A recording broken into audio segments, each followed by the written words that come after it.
Sir ఇప్పుడు ఈ permanent lens కి ఏమైనా క్రైటీరియా ఉందా వీళ్ళే చేసుకోవాలని? ఎస్ బేసికలీ లేజర్కి సూటబుల్ కాని కళ్ళు ఇప్పుడు స్కానింగ్ చేస్తాం. నల్లగుడ్డు హెల్త్ ఎలా ఉంది, ఓకే థిక్నెస్ ఎలా ఉంది, కర్వేచర్స్ ఎలా ఉన్నాయి, ఎంత పవర్ ఉంది.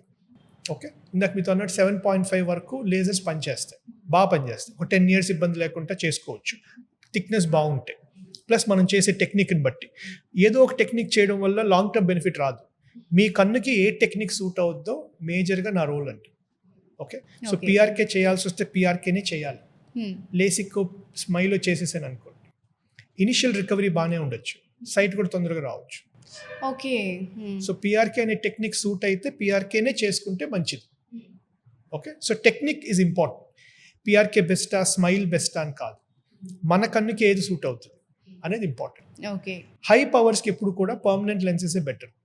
లేజర్ తోటి ఏంటంటే రికవరీ ఫాస్ట్గా ఉన్న, సైట్ కూడా తొందరగా వచ్చేయచ్చు.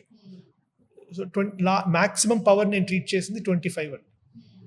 పర్మనెంట్ లెన్సే పెట్టాం, లేజర్ లాంటివి చేయము. సో 7.5 వరకు నాకు లేజర్ వరకే బాగుంటుందని నా సలహా. ఓకే. అండ్ ఫైనల్గా ఒక ఫన్ క్వశ్చన్, అంటే తుమ్మినప్పుడు ఖచ్చితంగా కళ్ళు మనం ఎందుకు మూసుకుంటామో తెలుసా? లేదంటే కళ్ళు బయట పడిపోతాయంట.